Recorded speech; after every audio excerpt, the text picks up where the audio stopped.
forças para a Assembleia Nacional. Escreveram um documento chamado Declaração dos Direitos do Homem. Por esse documento, distinções de classe arcaicas foram abolidas e todos os homens considerados como iguais. A Declaração dos Direitos do Homem foi um documento promulgado por uma Assembleia Nacional. Foi redigido em nome do povo, pertencendo à nação. O rei não tinha conhecimento deste documento que declarava definitivamente a tomada do poder pelo povo. Com a nova Assembleia Nacional como sua voz, os cidadãos franceses decidiram mudar tudo em seu mundo. Exigiram uma monarquia constitucional, direitos iguais para todos os homens e justiça sob leis razoáveis. Para que a revolução tivesse uma voz mais forte, Robespierre exigiu o aumento da liberdade para a imprensa e amordaçou o antigo regime. O resultado da imprensa livre foi a publicação de L'Ami du Peuple, o Amigo do Povo. Um jornal violento, cheio de ódio e provocações, criado por um ex-médico Jean-Paul Marat. Depois de uma série de profissões sem sucesso, Marat vivia na pobreza, abrigando-se durante um período nos esgotos de Paris. Foi lá que contraiu uma dolorosa doença de pele que agora obrigava-o a viver confinado durante longos períodos em um banho medicinal. Um Marat amargo e falido encontra na Revolução um canal perfeito para seu veneno. Jean-Paul Marat foi somente um desses descontentes profissionais para os quais, infelizmente, as revoluções oferecem abrigo. Marat despejou toda a sua bile, todo o seu ressentimento e colocou-o em um jornal que tornou-se um verdadeiro sucesso, o Amigo do Povo. Marat era um homem possuído por um ódio extraordinário. É só ler as páginas de seu jornal, O Amigo do Povo, para ver isso. Em todos os assuntos demonstra uma mentalidade completamente paranoica, vê complôs por toda parte, todos estariam planejando contra a revolução. E a resposta é muito simples para ele. A resposta é sangue, a resposta são cabeças. Marat odeia as extravagâncias praticadas pela monarquia enquanto a pobreza devasta a França e precisa somente do menor rumor para arrasar com o rei e a rainha em seu jornal. No dia 2 de outubro de 1789, seu ódio chegou ao auge. Soube-se em Paris que o rei dera uma festa em Versalhes, que a realeza decadente atirou a nova bandeira tricolor ao chão, símbolo da revolução, pisoteando-a. Marat ficou enfurecido, relatou o insulto em seu jornal e fez surgir uma nova ameaça. O rei novamente ordenou que as tropas entrassem em posição em torno de Paris.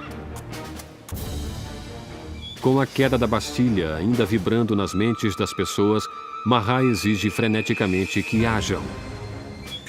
Povo de Paris, está na hora de abrir os olhos. Sacudam seu torpor. Acordem. Mais uma vez, acordem! 5 de outubro. O dia amanheceu com a agitação furiosa dos sinos. Mulheres reunidas perto da prefeitura protestam contra a diminuição do pão. E agora o medo da aproximação das tropas reais se mistura ao ódio pela notícia da festa ofensiva que circulava entre o povo.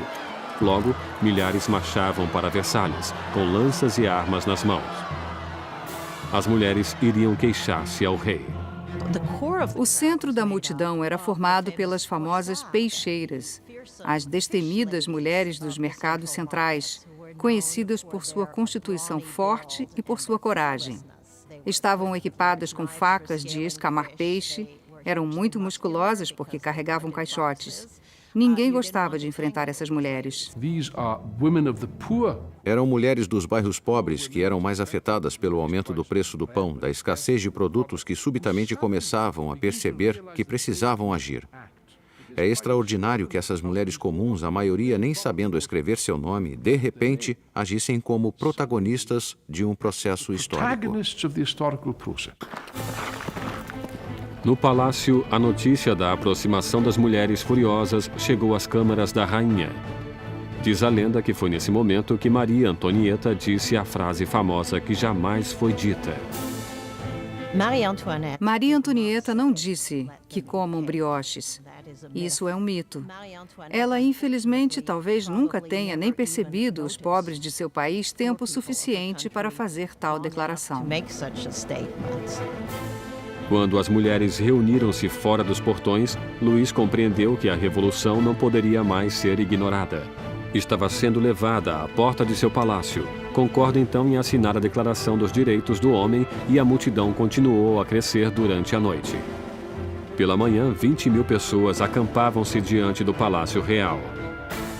Para encerrar os séculos de distância entre o rei e seus súditos, a massa irada exige que o rei e a rainha mudem-se para Paris. Indeciso, como sempre, Luís hesita em responder. Sua hesitação provocaria a fúria na multidão e colocaria as vidas da família real em sério perigo. Quando não recebem resposta ao seu pedido, deram a entender que massacrariam a rainha.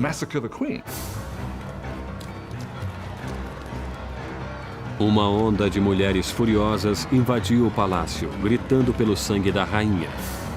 Massacraram guardas, decapitando-os e enfiando lanças em suas cabeças. Eram como espíritos gritando pelo palácio. Quero as entranhas dela, quero sua cabeça, quero uma perna, quero um braço. Penso que ficaram tão frenéticas que, se a tivessem encontrado, possivelmente a cortariam em pedaços.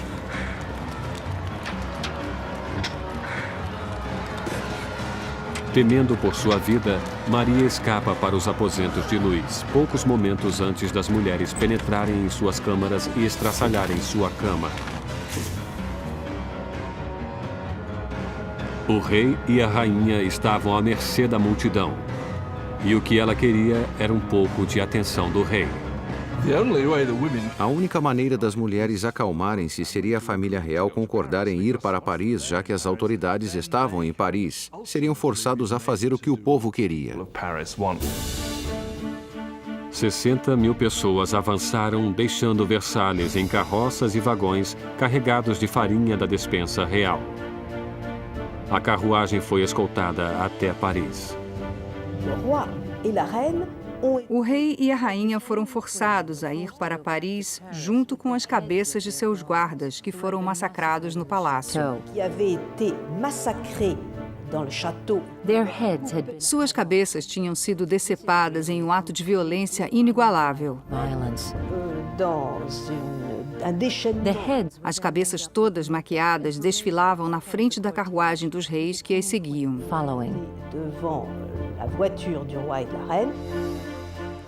O rei e a rainha deveriam habitar agora o Palácio das Tulherias. Nunca mais veriam Versalhes.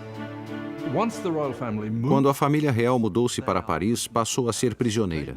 Eles sabiam, todos sabiam, havia grandes limites para o que poderiam fazer ou sonhar fazer. Eram os prisioneiros da capital, não havia a menor dúvida.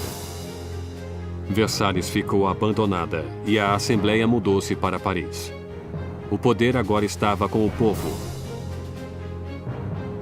A França teria uma democracia, novas leis e uma forma notável e inesquecível de justiça que seria inaugurada no palco revolucionário: a guilhotina.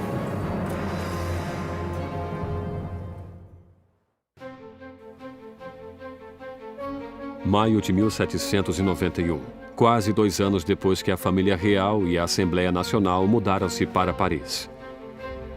Robespierre dominava a Assembleia e o Clube Jacobino, uma sociedade de debates formada em um monastério jacobino, onde reuniam-se. Naquele momento, acreditava-se que o centro da Revolução e Robespierre falavam com a força da moral. Seu verdadeiro norte era sempre o povo. Logo recebeu o apelido de O Incorruptível. A França agora era uma monarquia constitucional. O rei foi obrigado a dividir o poder com os revolucionários na Assembleia, mas a parte de Luís diminuía dia a dia, enquanto era obrigado a assinar lei após lei diminuindo sua própria autoridade, além de outra do regime feudal, a da Igreja Católica. Luís decidiu que chegara a hora de fugir da nova república e montar uma campanha para reclamar seu reinado. Luís decidiu em 1791 que precisava retomar o controle do país. e sabia que só poderia fazer isso com a ajuda de um exército estrangeiro. Teve então a ideia de fugir do Palácio das Tulherias e dirigir-se para a fronteira mais próxima. 21 de junho de 1791. O rei e a rainha, disfarçados como criados, fugiram do olhar ameaçador de Paris. Planejavam conquistar sua liberdade. Já passava da meia-noite quando a família real chegou à pequena cidade de Varennes, 160 quilômetros a leste de Paris. Estavam perto da fronteira da Áustria, a salvação estava próxima. Mas seu caminho para a liberdade não foi adiante.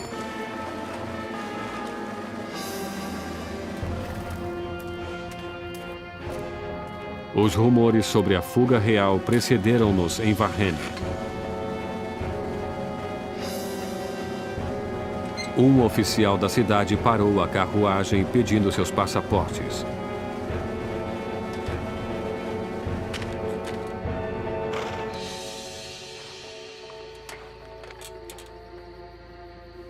Sua suspeita foi confirmada. Era a assinatura do próprio rei. Ele ficou surpreso com a visão de seu rei. Mas a guarda revolucionária não demonstrou reverência pela realeza. O rei esperava que o povo o reconheceria e que haveria uma rebelião em seu favor. E, para seu horror e surpresa, não se deslumbravam ao reconhecê-lo. Viam-no como um fugitivo e imediatamente foi preso e levado a Paris. A ideia de que o monarca abandonara seu povo foi psicologicamente catastrófica. Esse acontecimento rompeu o laço entre Luís e seus súditos. Agora tinham um rei que não era somente supérfluo. Tinham um rei que também era um traidor. Com a família real oficialmente presa da Revolução, o poder passou de Luís, agora um rei prisioneiro, para os revolucionários na Assembleia. No coração daquele jovem governo revolucionário estava Robespierre. Ele brilha no pódio gritando por liberdade, igualdade e fraternidade. Exige o sufrágio universal e o final da escravidão nas Índias Ocidentais francesas e, mais pacialmente ainda, grita contra a pena de morte. Durante essa nova era do iluminismo, Robespierre desejava eliminar todos os remanescentes do passado primitivo e medieval. A Europa herdara um repertório macabro de todo tipo de execução vinda da Idade das Trevas.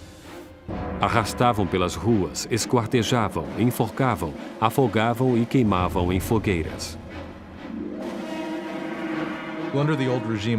Sob o antigo regime havia uma escala de castigos terríveis e a decapitação era um castigo reservado para a nobreza, e uma das coisas que os revolucionários queriam desde o início era que todos fossem iguais na morte. Queriam simbolicamente que o mesmo castigo fosse aplicado em todos. Apesar da oposição de Robespierre, uma nova máquina de morte tomou o palco central de Paris.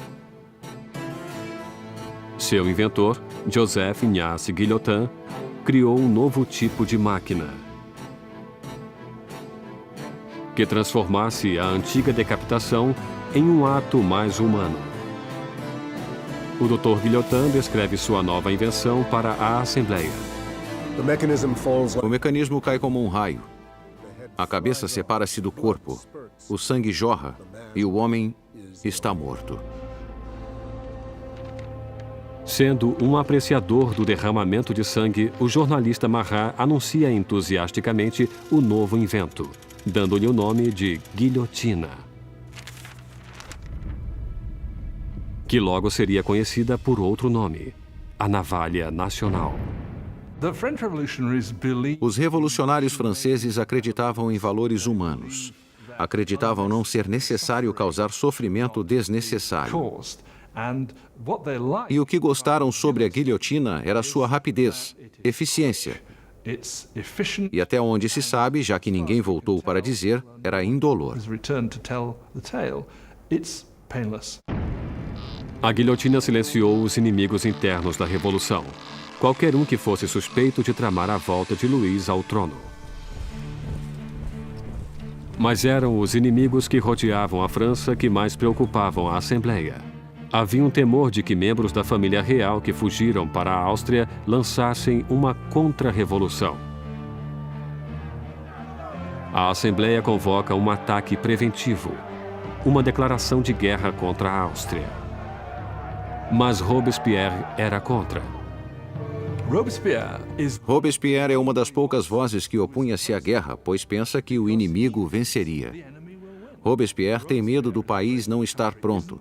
Não tem um exército capaz de derrotar o inimigo. Portanto, esse inimigo poderia surgir e destruir a revolução. Robespierre perde o debate.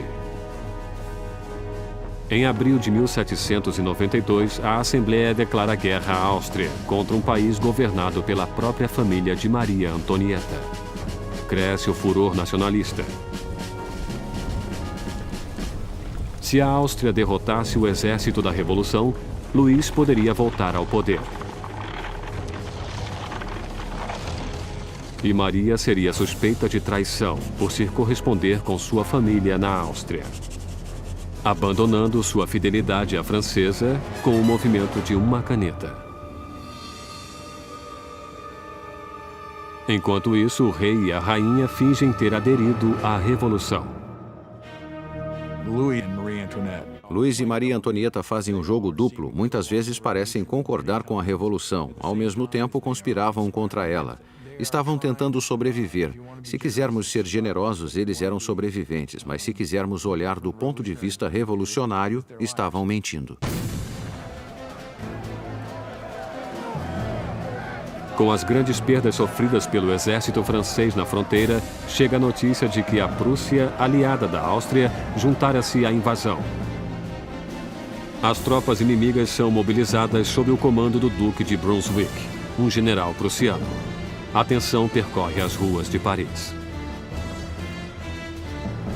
E então, os jornais publicam uma carta do Duque de Brunswick, um manifesto para a destruição de Paris se qualquer mal sucedesse ao rei e à rainha. A confusão espalhou-se. Todos queriam salvar suas vidas. 10 de agosto de 1792, 27 mil cidadãos armados, animados por um ódio indignado, dirigem-se para o Palácio das Tulherias e caíram sobre os guardas do rei em um ataque selvagem. No final do dia, mais de 800 pessoas de ambos os lados estão mortas. O rei foge para esconder-se na Assembleia, mas não existe mais a monarquia. Luís é oficialmente destituído de seu título. Nascia a República Francesa. A lâmina da guilhotina foi batizada com o sangue dos guardas remanescentes de Luís.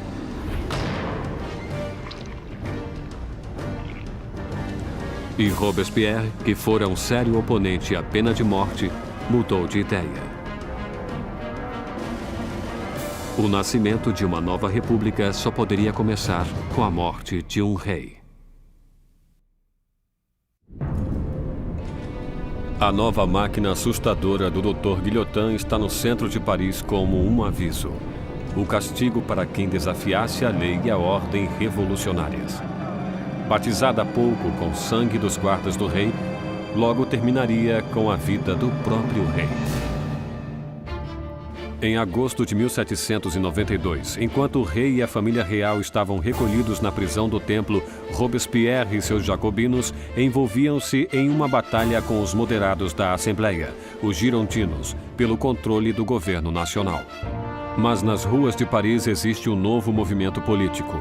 Como um símbolo de sua rejeição pelas tradições aristocráticas, os cidadãos comuns recusam-se a usar os calções pelos joelhos, ou culotes dos aristocratas. Denominam-se os sem-culotes os que não usam calças pelos joelhos. Os sem-culotes consideravam-se o verdadeiro povo francês. Não eram os mais pobres de todos. Geralmente eram bons artistas e donos de loja, gente desse tipo, pessoas que, pelo menos, afirmavam trabalhar com as mãos. Não usando os calções ou culotes, pois sem-culotes era um simbolismo essencial para os que não eram da aristocracia, não eram pessoas ricas, eram gente comum do povo.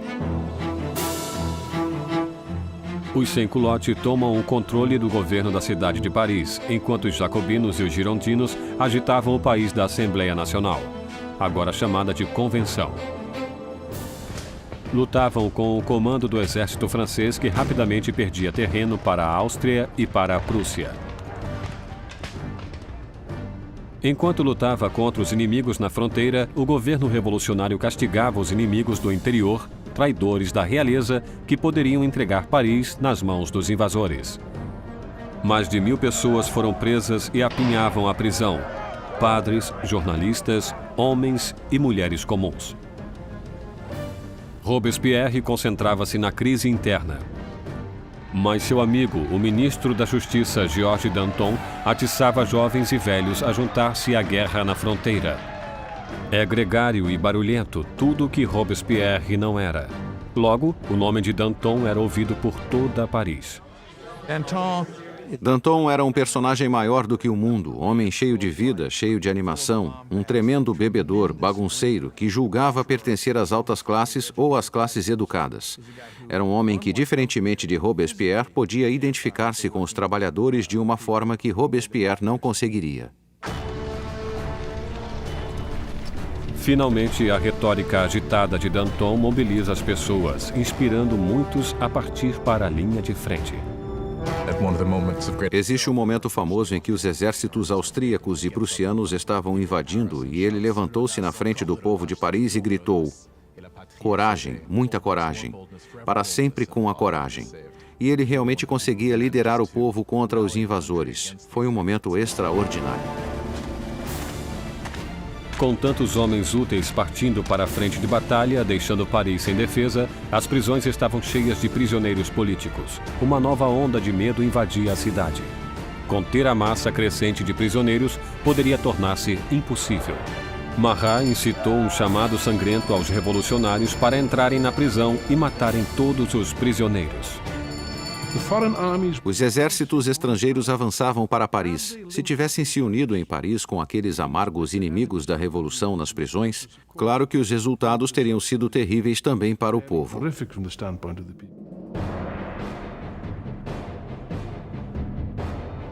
Na primeira semana de setembro, chegaram notícias desastrosas da frente de batalha. A Prússia tomara Verdun, uma cidade na estrada para Paris. O inimigo agora estava muito próximo. O medo, tomando conta de Paris, explodiu. Os sans-culottes invadiram as prisões e atacaram ferozmente os prisioneiros. Nenhum traidor permaneceu vivo. Os sans-culottes invadiram as prisões, particularmente aquelas onde eram mantidos os padres, onde estavam os nobres, os prisioneiros políticos, e iniciaram seu próprio julgamento. Foram rápidos e, obviamente, tudo terminou em carnificina.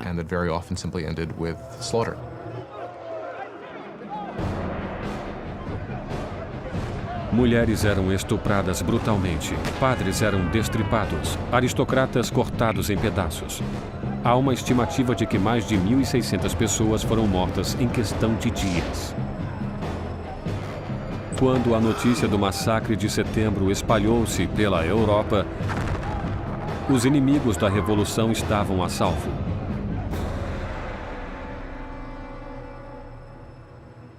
Do outro lado do canal inglês, o London Times noticiou a Revolução. São esses os direitos do homem?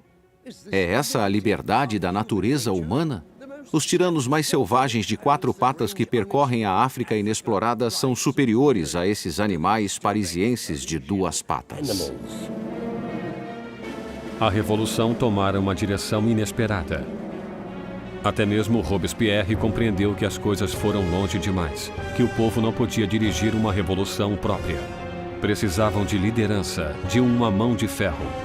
E com o poder de suas palavras, o incorruptível surge como aquele que lideraria a revolução. Robespierre, que lutara por uma monarquia constitucional, agora acreditava que não havia mais espaço para o rei. E tomou uma decisão de momento. A França julgaria seu próprio rei.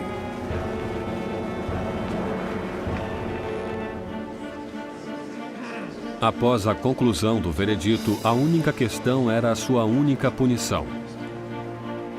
Os moderados girondinos pediam que sua vida fosse poupada, deixando-os isolados na convenção. Os girondinos cristalizaram-se como uma facção na convenção sobre o debate sobre o rei, pois mesmo desejando uma república, não tinham certeza de que o rei devesse morrer. Mas os girondinos foram vencidos pelos jacobinos que queriam sangue. Por que os jacobinos queriam matar o rei? Creio que queriam matá-lo porque, como Robespierre disse brilhantemente, temos que matar o rei para que a revolução viva. Se o rei estiver certo, a revolução estará errada.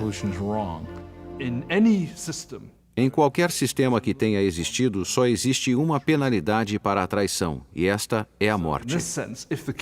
E nesse sentido, se o rei era culpado de trair o país em tempos de guerra, então deveria morrer como traidor. The argument is that he must suffer the death of a traitor.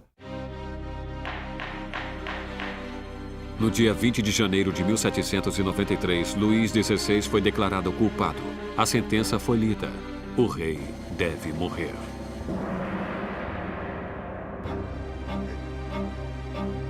Naquela noite, ele reuniu-se brevemente com a família. Calmo diante de suas lágrimas, prometeu voltar na manhã seguinte para uma despedida final. Não voltou. Não suportaria a angústia de sua família e não queria enfraquecer-se no caminho para a guilhotina. Pela manhã, uma carroça levou Luís para o cadafalso. E ele historicamente encaminhou-se para a lâmina.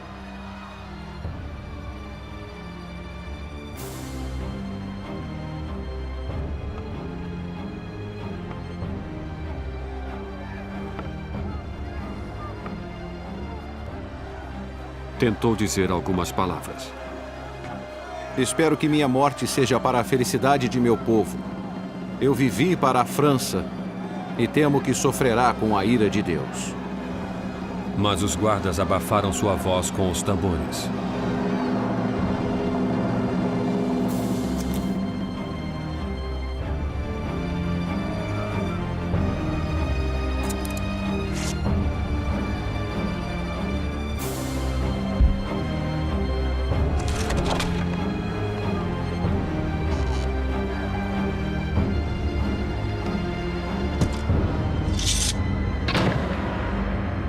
Às 10 horas e 22 minutos da manhã, o homem que fora rei não mais existia. Na prisão do templo, Maria ouviu os tiros de canhão anunciando a morte de seu marido. Desmaiou de desespero.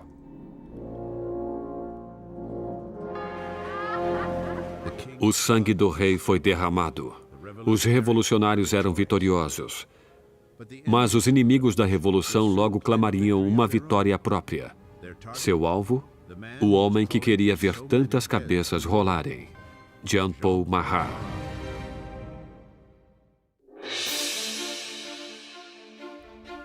A execução de Luís XVI marcou a vitória dos revolucionários. Quando a jovem nação da República Francesa literalmente nascia do sangue. No final de 1792, os radicais jacobinos, acreditando que a jovem revolução corria o perigo de ser sabotada por traidores, incitavam a revolução por meios cada vez mais violentos.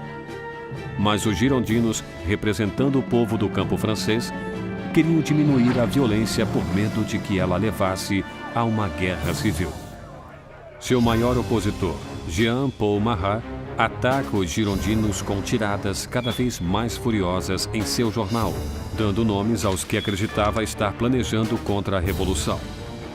Marat, que já pedira a execução de 200 pessoas, agora queria 200.000 cabeças. Quando olhamos para o jornalismo de Marat, vemos que ele tem um princípio básico que é ser mais extremista do que qualquer outro e pedindo a morte de pessoas. Em seu jornal, sempre dizia, se ao menos decepasse algumas cabeças, nada aconteceria. E quando as coisas não iam bem, se cortasse mais cabeças, então ficariam bem. Subitamente, o povo de Paris começou a massacrar o povo, e Marat é o primeiro a levar o crédito por isso. Mas o movimento radical não foi aceito em toda parte. O povo de fora de Paris estava furioso com a tremenda brutalidade dos jacobinos e pediram o fim do derramamento de sangue. E a mensagem chega à encantadora Charlotte Corday, uma jovem inteligente e determinada do interior. Charlotte Corday era uma pessoa comum da cidade de Caen. Ficou perturbada com a matança que acontecia e considerou, talvez com razão, que Marat era um dos principais responsáveis por aquilo. Ele fora um instrumento do lado radical da revolução. Era conhecido por pedir cabeças. No dia 13 de julho de 1793, Charlotte Corday chegou a Paris. Sabia que o amigo do povo mantinha uma política de portas abertas em sua casa, onde podia ser encontrado a qualquer hora em seus banhos medicinais. Corday usou o pretexto de que tinha uma lista de traidores, pessoas que queriam terminar com a revolução. Marat pediu a lista, prometendo a Corday que os traidores iriam para a guilhotina no dia seguinte. Ela entregou a lista para ele e puxou um estilete, esfaqueando-o no peito.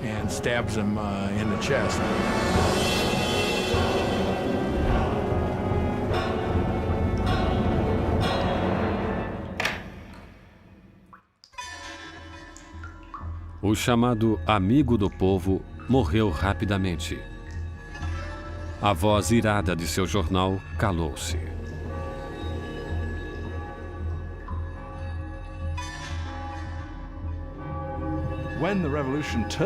Durante o caos da Revolução, a culpa era sua, mas isso é o que seus inimigos e os que o temiam diziam.